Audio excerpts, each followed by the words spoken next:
Hello and welcome to today's episode of Dr. Simone's Mindspace. I am very happy that we can do this series, and this series is on anxiety. And today's first episode will be just a brief overview and sort of an introduction to the topic. So, sources of anxiety. We all have had a moment of anxiety in our lives.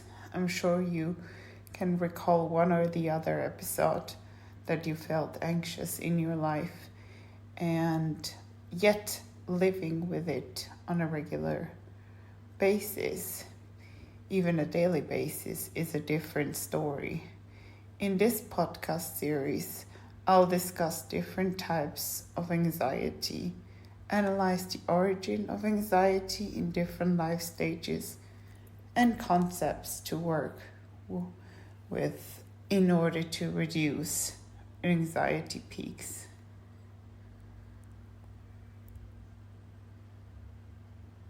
So, first question, what types of anxiety are there?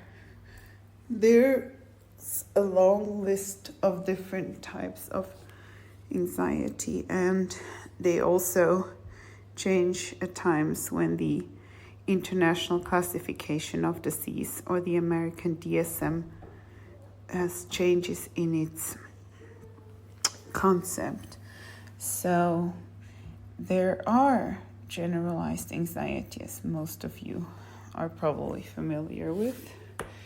There is panic disorder, specific phobias, social anxiety disorder, separation anxiety disorder, obsessive compulsive disorder, and post-traumatic stress disorder. And some of them can obviously also coexist, and that's something I will go deeper into along this series. And what are sources, we obviously ask ourselves, and causes of anxiety? Exposure to trauma, which can lead to many different kinds of anxiety expressions. Adverse childhood experiences, these so-called ACEs. We know from research and studies conducted with children, the more ACEs one has, the more adverse childhood experiences, the more prone to mental health disorders one is, and the more prone to vulnerability one is. And obviously, this is oftentimes a vicious circle that reinforces itself. Another way of source of anxiety can be a passing on of experiences of worry from one generation to the next, the so-called intergenerational transmission. And that can happen especially when the parental generation has not been aware of their own mental health difficulties and has not been treated for it, and simply passes on their own negative experiences to the next generation.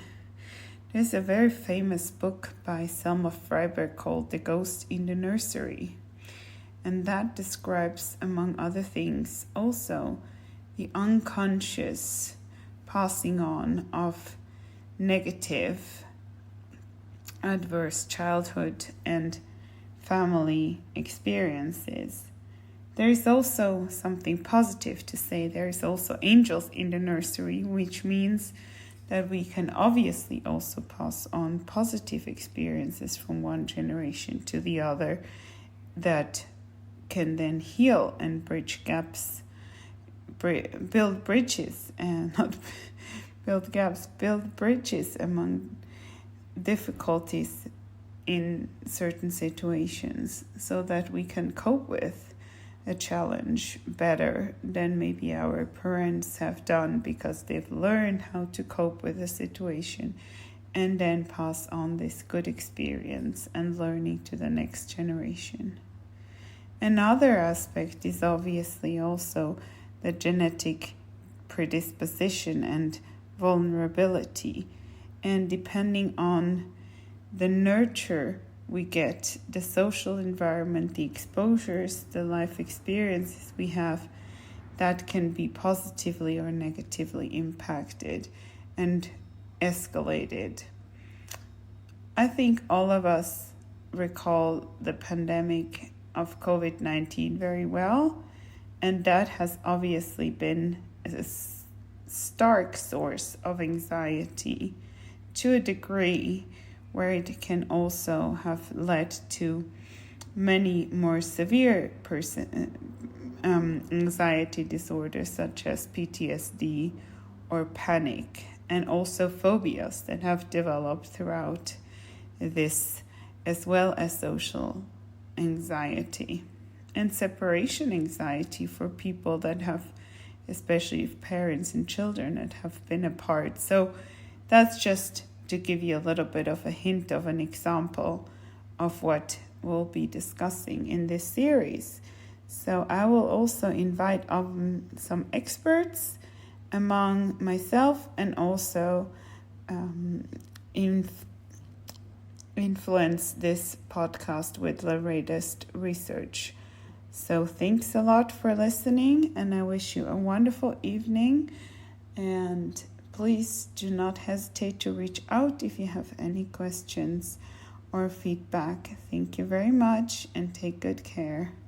Bye.